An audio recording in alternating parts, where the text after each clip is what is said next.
So first of all, thank you very much for your time.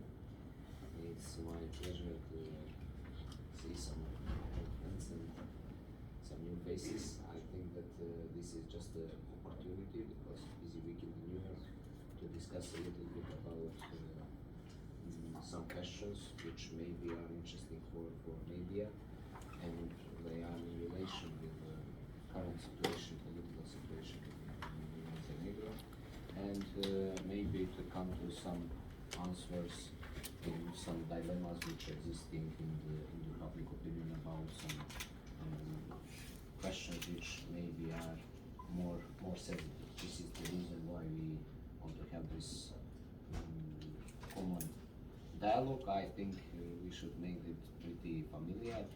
It's not so formality. You know me very well, so let's make the open discussion and let's try together to be more clever after this meeting. Dakle, još jednom da se zahvalim svima što ste došli. Ako se još neko pridruži, naravno došao je.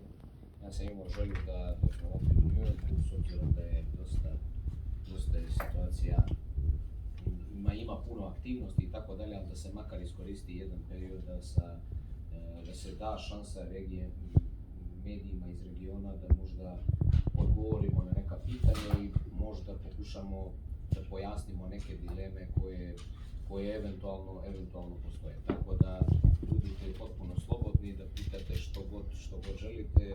Neki od vas poznajem od ranije, drago mi je da ih vidim ponovo, ali s obzirom da sam ja prilično neformalan, volio bih da ova diskusija bude baš onako intenzivna, friendly i slobodno, što god mislite da treba da se odgovori ili da se kritikuje ili da se na bilo koji način pristupi, ja sam vrlo otvoren za to. Tako da bih odmah dao priliku vama i slobodno kako god želite, bez nekog redoslijeda specijalno, što se mene tiče, samo izvolite. So I will give the floor to you, whoever will start, that doesn't matter, no any kind of topics, so just be open, ask whatever you think that is important.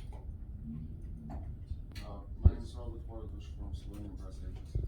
I don't know, I would just like to ask you, can you, in a few words, describe the official stance of Montenegro towards the Ukrainian war in Ukraine, I'm sorry, and you're going to have a speech today in the afternoon, I understand.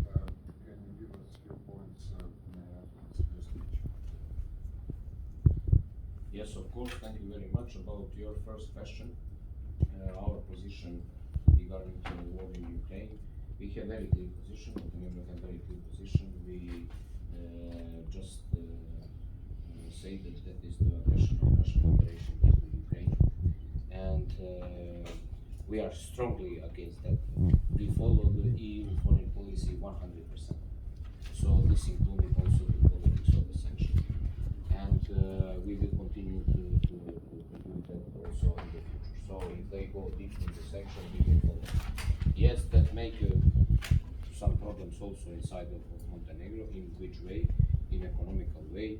We know that Russian tourists make the 20% of our touristic market in the past, and of course that this year's situation is radically changed in that way. But it doesn't matter. We know what we passed during the 90s.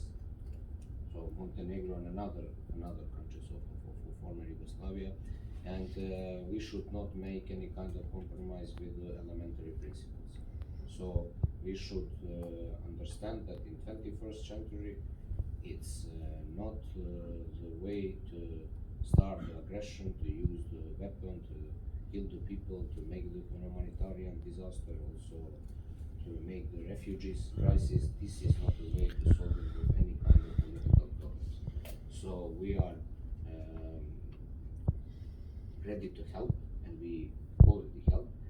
I was in Kiev in the end of the June, maybe the smaller countries which visit Kiev, and giving support in that period to President Zelensky for the candidate status of Ukraine. Or after I have the phone call with the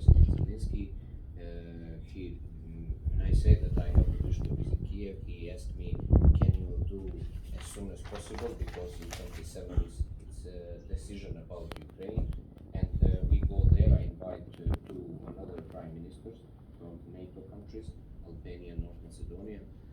Albanian Prime Minister come with me. Prime Minister of North Macedonia was in the meeting, but by VTC because he had the one. Charles Michel was in that moment in the Skopje. He didn't have possibility to come with us, but giving the support just to send the message that we are not selfish.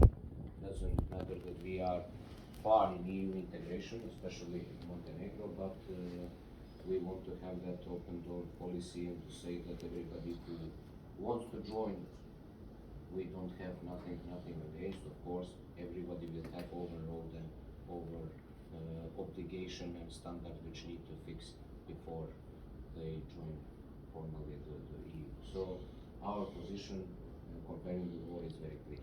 Yes, today I have the speech in afternoon session. My speech will be a little bit about war, but I want to give some, let's say, more global dimension of the speech. I will speak definitely about Montenegro and our position, but we'll send some messages which are maybe, let's say, more universal, which I think that it's important to send in the general answer. Because I think that everybody wants to see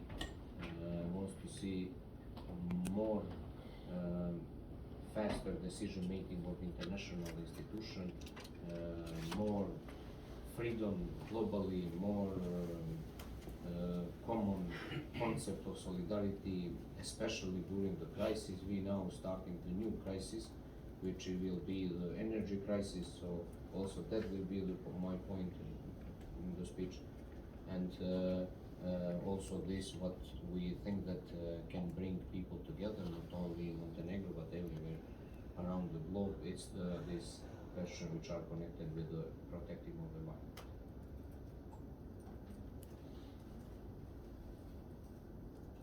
Please. Prime Minister Benedict Lin, Adria TV. I think both you and your party have pledged to impeach President Đukanović over the unconstitutional blocking of the Prime Ministerial designate Lakic. When are these impeachment proceedings going to begin? Can you give us a specific date? I mean, today, tomorrow, sometime next week, perhaps? Yes, that is the Montenegro in this moment is pretty confused the political situation, and we're going with this initiative for the impeachment because we thought that President Đukanović did not finish all obligation, which is his duty by constitution. And we have now two initiatives in the parliament. One is initiatives of President Đukanović to cut the mandate of the parliament. I think that in 30th of September we will vote against that. So parliament will continue to work, and I think we don't still have the precise date until now. I don't know what will happen today. That after that we can also vote for this impeachment. This is something what I think that it's a realistic scenario, and after that we will see how we will develop the political situation in Montenegro. But definitely, I don't think that we should go under the pressure of President Đukanović. He don't have the majority from 13th of August 2020, and he should understand that he is not anymore on the power. Of course, he will be the president until we have the new presidential election, and or if we go to the impeachment and everything will be fine, so that is the solution. The president of the parliament take the responsibility of the president of the state. We will see, but nothing is so far because the expiring of mandate is in next month. So from my point of view, it will be good that Đukanović resign and we have the early, or so early for some month early, because expiring of mandate is in the spring, some early presidential election, and with that to go out political crisis. Prime Minister, what's your view on reform of Security Council? President Biden gave a speech yesterday in which he discussed the reform of the UN Security Council, and obviously this is a long-running discussion in international affairs, and the idea obviously is to expand it, to increase the permanent members. This has been attempted many times before. I'd just be interested to hear your views on that, and if you have any particular position on it.